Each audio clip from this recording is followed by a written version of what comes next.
Pues buenas tardes.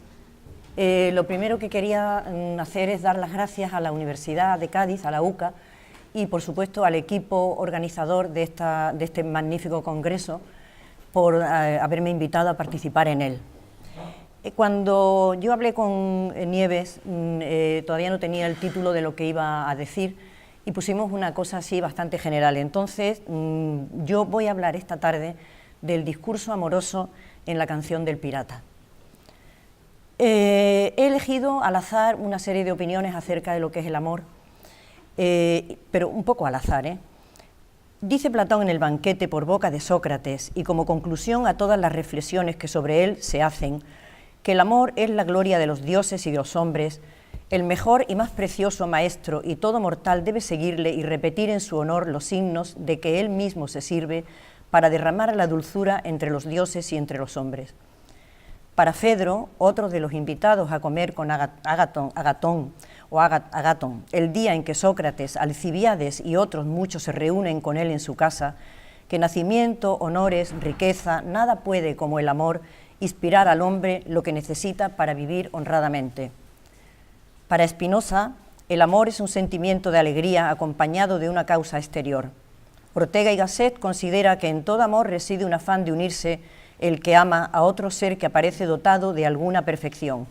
Es pues un movimiento de nuestra alma hacia algo en algún sentido excelente, mejor, superior.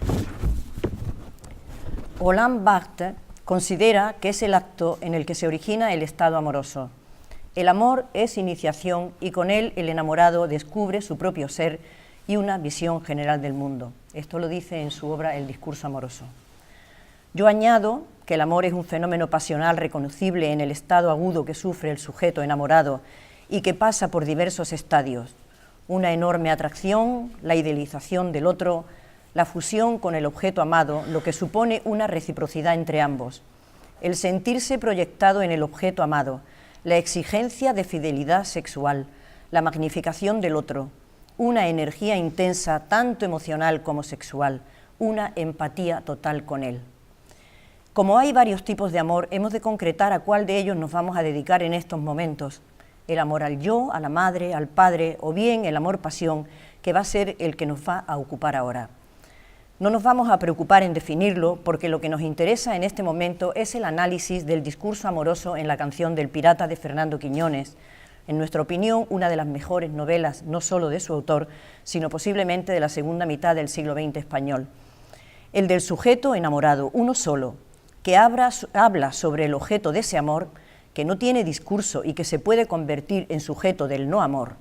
Un discurso en el que pueden existir imprecisiones, deformaciones, contradicciones. De ningún modo pretendemos analizar esta novela como obra literaria, sino como un modo de manifestación enunciativa del amor-pasión.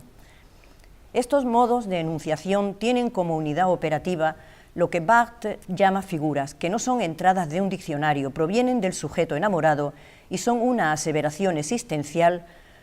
Por poner un ejemplo, voy como alma en pena, estoy angustiado, son pensamientos hallados, episodios hablados, episodios del lenguaje delimitables, identificables, reconocibles, definibles, citables, nombrables.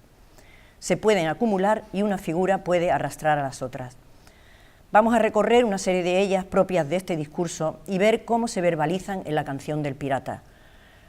Aunque el sujeto amoroso Juan Cantueso, también el rubio o la fiera, viva múltiples experiencias pasionales, nos vamos a centrar en su relación con Anica, la que verdaderamente puede considerarse como de amor-pasión.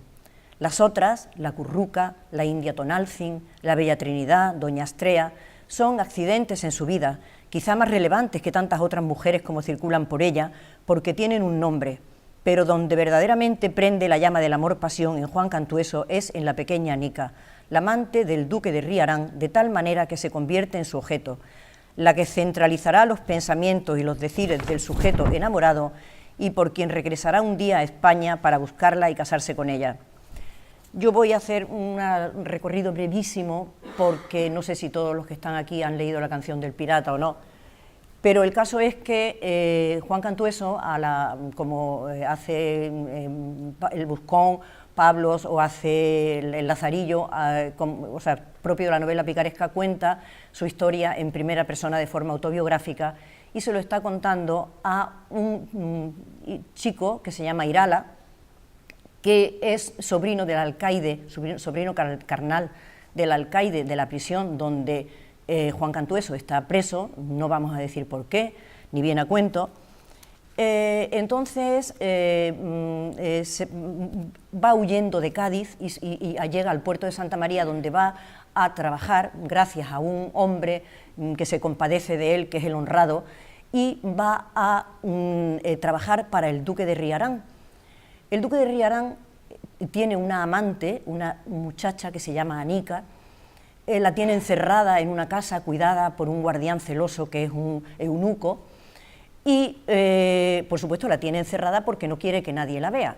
Al guardián se le muere un hermano, se viene 2 días a Cádiz y deja a Anica al cuidado de un capataz, que en un momento dado la reclama para que acuda para ayudarle a llevar unos pescados, unos peces a las caballerizas del duque, y echan mano de Juan, que ya había oído hablar de Anica, pero que no la conocía. Y entonces ahí tiene lugar el encuentro. Se enamoran, es un flechazo instantáneo, y bueno, Juan tendrá que salir huyendo del puerto porque el duque se entera de todo lo que está ocurriendo, y ya de ahí pues va a empezar ese peregrinaje de Juan Cantueso a lo largo y a lo ancho del mundo, hasta que al final un día se decida a volver por amor de Anica, por esa fijación que siente por ella a pesar del tiempo y la distancia, y se encuentren en Sevilla y acabe casándose con ella. El arrobamiento sería la primera figura, no por orden alfabético, sino como momento inicial en el proceso amoroso, el rapto del sujeto por el objeto amado. Es cierto que aunque Anica también eufemísticamente lo sufra, solo vamos a tener en cuenta al sujeto, Juan, cuyas palabras oímos en primera persona. Es una especie de hipnosis en la que se ve atrapado, atado imaginariamente, y es también inauguración. El objeto amado es visto por primera vez en toda su perfección y su belleza. Este arrobamiento, que desde el principio es compartido por ambos, va a ir cristalizando y adquiriendo una consistencia dual. Juan ha oído hablar de Anica, pero verla y prendarse de aquella figurilla son todo una. Dirá así: reparé en que me estaba quedando, y continuó. Me tengo que poner las gafas porque la letra del libro es más chica. Y además aquí esta la llevo ampliada y por eso me permito el lujo de no ponerme las gafas. Bueno, dirá, reparé en que me estaba quedando tan quieto y empavado al verla como cuando lo de la curruca es una chica de mala vida, gaditana, y con todo y con eso empecé ya a darme cuenta de que era otro bullir el que sentía, bien diferente de mi embobamiento en la caleta de Cádiz con la linda puta del chantre. Se le iban, bueno, la consistencia dual ya está en la respuesta gestual de ella, porque dirá así Juan Cantueso: se le iban los ojos a mirar el agua, así contristados a ella, o se venían a los míos de repente, yo diría que llamándolos, y tan sacudidos andábamos los dos por el mismo tirón como la barca por el poderío de la marea. Nos adentramos en otra figura que aparece inmediata, el besar, y que supone una restricción de la sexualidad, pues la parte superior del cuerpo se opone a la inferior, más erógena, pero un beso es a su vez intercambio de alientos y de almas. Dirá: me levanté sin pensarlo, me hizo sitio en su banco y le eché un brazo por aquella cintura que se quebraba de estrechita.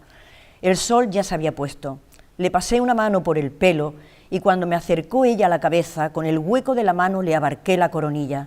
Era chica como la de un pájaro y eso me encampanó los deseos. Sin poder aguantarme, le toqué y alcé con 2 dedos su barbilla, llevé su boca a la mía y nuestras lenguas se gustaron. Son los gestos tiernos que se van a intercambiar entre los enamorados, otra figura por la que el enamorado acredita ternura en el sentido propio de la palabra, sentimiento de cariño entrañable, pues dice o anota los gestos del objeto amado. Si lo recibe en el campo de la demanda, queda satisfecho con lo que recibe. Así, sujeto y objeto, Juan y Anica, cuando vuelven del viaje en barca transportando una canasta llena de sábalos, lenguados, corvinatas y pescadas, la soltaban cada 4 pasos para topetearnos y besarnos y abrazarnos por lo oscuro con todas las ternezas y sentires, tan hipnotizados el uno con el otro que no veían ni oían a los que pasaban por su alrededor. El abrazo, otra figura novedosa que no se ancla en la antigua retórica y que es la forma o práctica real o corporal, es circunstanciada, que parece llevar a cabo durante un momento el deseo, el sueño de una unión total con el objeto amado. Juan y Anica se abrazan, un abrazo genital, satisfacción de un deseo mediante su realización al margen de lo imaginario. Dice Barthes, abrazarnos por lo oscuro, le relata el pirata Airala, un preludio de lo que será trascendido más adelante cuando trepe por la parra y llame a la ventana de Anica y ella la abra y él reciba el roce de su cabello en su cara. El abrazo es deseo, es sueño de unión total y definitiva con el objeto amado, con el que alcanzar la plenitud. Antes Cantueso ha pasado por un estadio en el que se plantea cuál debe ser la conducta por seguir. Juan ha escuchado al honrado, quien le cuenta quién es el de Riarán, cómo un hombre puede desaparecer del mapa en una noche si él lo dispone, y en su desazón es incapaz de dormir ni de mirar siquiera hacia su catre hasta que se decida a escalar hasta la ventana de su objeto amado. Dirá así, de eso tampoco va a olvidárseme ni un instante, así viviera 100 años.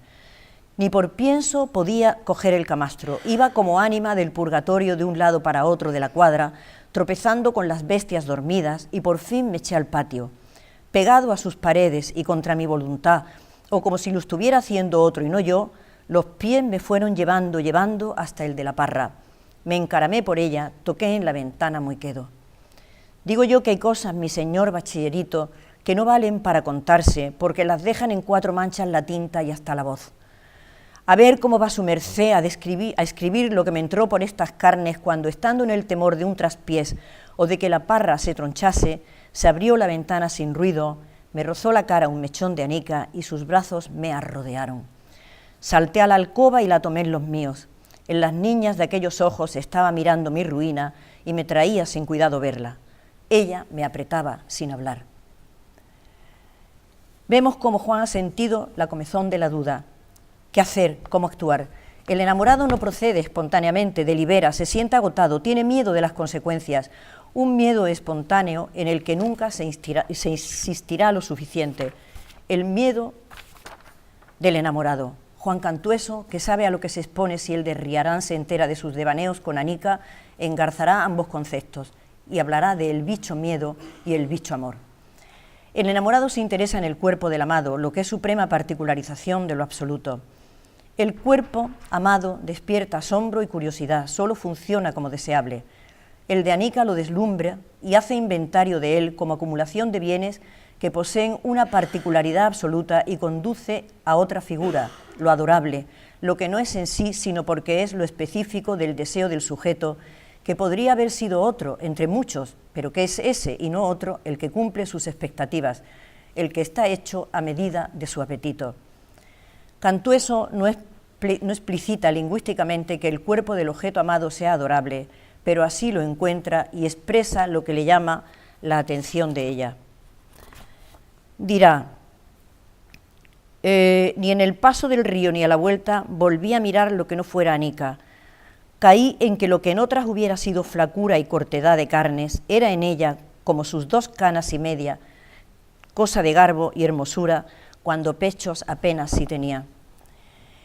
Cuán lejos está el cuerpo de Anica de lo que al rubio pudiera traerle de la mujer, si analizamos las virtudes que admirará de ellas: una buena pechera, Astrea Grimani, la turca de Venecia, los cuerpos llenos, la curruca, la mulata, su criada con 2 tetas como 2 cántaros, la bella Trinidad, una negra gorda, una real hembra sabrosa y carnosa que se le salían los pechos de la cama. Anica será todo lo contrario. En el suelo nos acostamos y ya esa primera noche, como luego en todas, nos juramos que aquella era la última. Pero yo volvía a la ventana y ella a abrirme y no lo podíamos remediar, tanto más ciego el uno que el otro. Lo de la curruca, que también me supo, se fue quedando en poco y en nada, pues con Anica al gusto se le juntaba el sentimiento. un disloque. Aquel cuerpo flaquillo encontraba las fuerzas de un león en la calentura de los amores y me volvía a mí león, palomo, qué sé yo.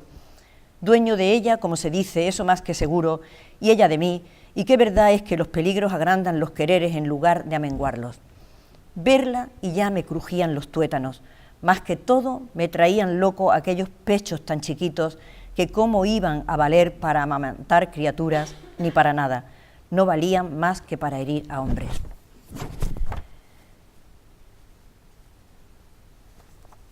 No habrá otra por la que Juan, no habrá otra que sea capaz por la que sea capaz de perder su libertad, abandonar sus viajes y atarse al cuello la soga del matrimonio. Y ahí está la bondad que se refiere a cualquier virtud objetiva del objeto amado, a cualidades que se pueden ver desde su exterior. Ella es perfecta tanto cuando la ve y la tiene las primeras veces como cuando se la vuelva a encontrar en Sevilla. Dice, cuando se encuentran, al volver una esquina, a ellas tropiezan, ellas se caen los dos al suelo y a ella se le derraman todas las verduras y las hortalizas, todo lo que lleva. Y se quedan los dos arrodillados mirándose y entonces dice Juan Cantueso, nos quedamos así no sé cuánto, alelados los dos, y la primera cosa que hice sin darme cuenta fue alzar una mano y taparme con ella mi brecha y mi ojo chingolo, mientras seguía contemplando a Anica con el otro. Las canas le habían ido a más, ni siquiera mucho, y de ahí no pasaba el cambio. Limpios los ojazos y hasta con un asomo de su risa que se le andaba viniendo a la boca, digo yo que sería por lo cómico del encuentro. Por Dios vivo que nadie podía decir de ella eso de quien la vio y la ve ahora, cuál es el corazón que no llora. Y se me ocurrió la bobada, mirándola tan flaquilla como antes, de que a lo mejor por eso estaba igual, por no haber sitio en su cuerpo para grandes mudanzas. Será entonces cuando ella le pregunte por su edad, que ya al principio Juan contó que debían de tenerla muy parecida, e incluso que ella podía ser mayor que él, y que ahora debe parecerle a ella más la diferencia, y él mayor que ella, que por ser libre y andar por la vida a su antojo, Juan Cantueso, y metido en cosas sucias, se le vería envejecido, el cabello una maraña gris y la cara desfigurada por la cicatriz que le dejó aquella pelea de juego, cuando un viejo, al que había limpiado de dineros, se la partió con una hachilla de abordaje en San Juan de Puerto Rico. Como el amor se considera propio de la juventud, el que ama siempre es joven, un estereotipo del amor que da lozanía o rejuvenece. El amor produce el grado cero de la edad, y más en la canción en la que en Juan ignora la suya, no sabe cuándo ha nacido. El rubio ha pasado en su proceso amoroso por otro momento recogido en la figura del confidente. Vamos a ver un momentito. Cuando habla de la enamorada, lo que aumenta el caudal amoroso. Es un monólogo del enamorado, no hay dialéctica. Si Cantueso empieza indagando de modo subrepticio acerca de Anica y ocultando sus intenciones, pronto se manifestará abiertamente y le contará la verdad al honrado, porque el honrado empieza a preguntarle, porque intuye que conoce a Anica, que la ha visto, entonces Juan al principio lo niega hasta que acaba contándoselo al honrado, el honrado lo pone sobre aviso, pero luego más adelante, cuando ya está embarcado rumbo a Venecia, con un aristócrata que va en el barco, que es el don Juan de esto, don Pedro, Bocanegra, ¿no? Me parece que se llamaba así. Pues don Pedro le cuenta a él sus intimidades y entonces Juan Cantueso empezará a hablarle de Anica. No olvidemos que estamos hablando del discurso. Le dirá, mirar, porque bueno, tiene su punto y su gracia. Dice, también me entendía don Pedro, que me pasé en mis confianzas y le dije cuanto se me fue llegando a las mientes, menos lo que pudiera serme de peligro. Así, y según lo había cavilado en mi escondrijo playero del puerto, le solté como, por amor de Anica, y ahí se me escapó su nombre, le había tomado yo un agrado grande a las mismas vergüenzas de la mujer, con las que ya iba a regocijarme y disfrutar para los restos de mi vida, como lo que más de ellas me gustaba, que antes no habían sido sino el conejo, no había sido el conejo, sino la cara y los pechos y todo lo demás. La plenitud le llega al sujeto cuando hay simultaneidad, respuesta favorable. Es como un relámpago único que formulan los enamorados a la vez, es una coincidencia. Yo estoy hablando, plenitud es una figura de estas, ¿no? Total, que puede prescindir de la respuesta, ya que entonces no habría simultaneidad. Si hay uno que habla antes y otro después, no hay. Esto es simultáneo. Pues serían dos momentos sucesivos y no se podría hablar de concurrencia. Es lo que le sucede a Juan y a Anica cuando se encuentran por primera vez. Sin mediar palabra, coexisten los hechos. Él se sentará en la barca y ella le hará un sitio a su lado al que él acudirá sin pensarlo. Se besarán a la vez. Los dedos se unirán antes que los labios cuando ambos transporten las canastas con las manos unidas. Cuando estamos enamorados, somos lenguaje. El sujeto vive o cree morir de amor. La situación en que se encuentran los enamorados lleva a la angustia, a la percepción de un peligro que puede ser nombrado, que puede conocerse o desconocerse, que puede ser verbalizado o no. En un momento posterior de la historia que nos ocupa, puede deberse a los celos y suponer exclusión. Ahora nos referimos a la posibilidad de abandono, a la amenaza de una separación, de una ausencia indebida, a una angustia que cala poco a poco como un veneno. Es un duelo que ha tenido lugar desde el principio del amor. Ya lo has perdido. El rubio sabe que tiene que huir para salvar la vida, se lo dice el honrado, y a punto está de ser maniatado por 3 corchetes que le salen al paso. Así que, ayudado siempre por el honrado y tras refugiarse en unas cobezuelas en las que entraba la mar, situadas a oriente de la ribera, en el puerto de Santa María, embarca como grumete rumbo a Venecia, casi sin dormir, porque en su vida y para siempre será como una punzada acordarse de Anica. Ya para el rubio todo será espera, la esencia de la angustia, la idea y la esperanza de recibir un mensaje, aquella carta que ella le mandó con un emisario antes de que embarcara y que Juan nunca recibiría. Cuando se vuelvan a encontrar muchos años después en Sevilla, ella le contará cómo vio alejarse la galera llevándose al amado.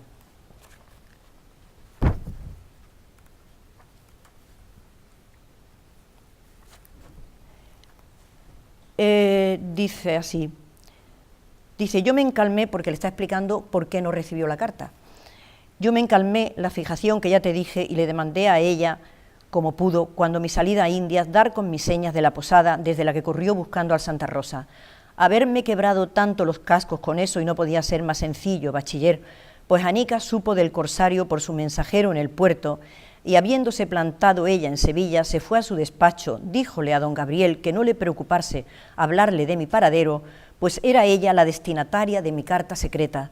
Y el gordo la mandó entonces al Ecijano, donde le llovió la furia de la posadera, vio la alcoba y mi cama todavía con el hoyo de mi cuerpo y corrió al río, porque Juan se hospeda en Sevilla y entonces se va y deja sin pagar el hospedaje.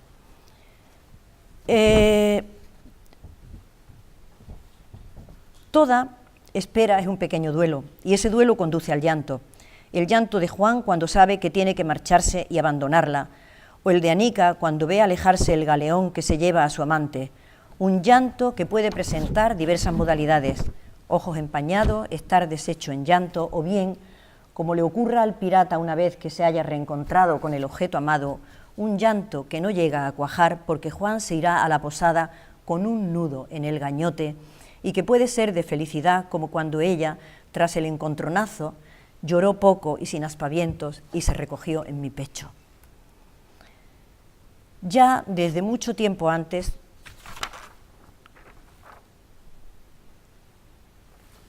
Cantueso, que recuerda constantemente a su objeto amoroso a pesar de sus relaciones con otras mujeres, y se lo dirá cuando se reencuentre que solo fueron amigas y que si las amara se quedara con la que le hubiera apetecido, se plantea si será hombre de atar corto, de convivir con una mujer y de desposarse con ella.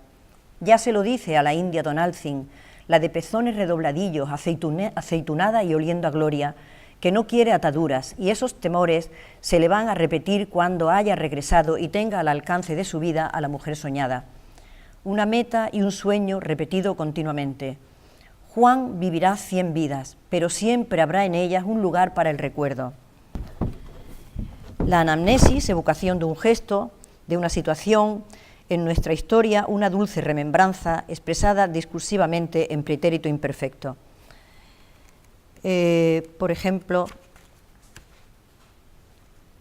para concretar con las palabras de Juan, dice, no me voy a parar gran cosa en contarte aquel viaje, valga decirte que fue malo perro, menos lo de morir se carga, y que con todo y con eso más me trabajaron mis miedos y fatigas de adentro que los de la mar.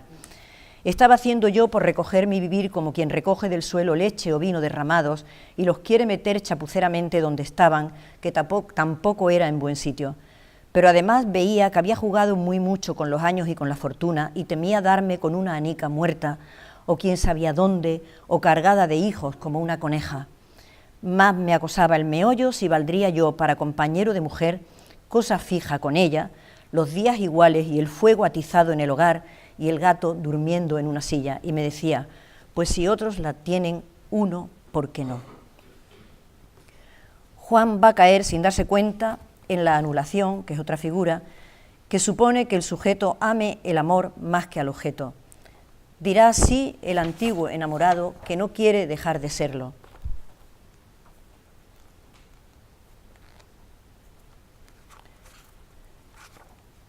Y lo dirá de esta manera: el tiempo, sí, se me voló el tiempo y lo que es anica no se me fue de las mientes, bachiller. Para los dos guardaba mis reales. Lo de la Tonalcin fue lindo, pero nada, ¿cómo iba a ser? Lo que es que allí metido, pachorrero, ganándolo, y con esa voluntad de volver con dinero si volvía, se fueron yendo esos años y Anica se me fue haciendo una figuración más que mujer. Lo que mi cabeza se creía y se componía con aquella Anica que yo me estaba amasando a mi gusto y antojo. Estar en amores y al lejos es cosa mala, porque cada uno, sin ver al otro, se lo va figurando según le parece, y lo que yo no veía ni por pienso es que el buey suelto bien se lave. Anica.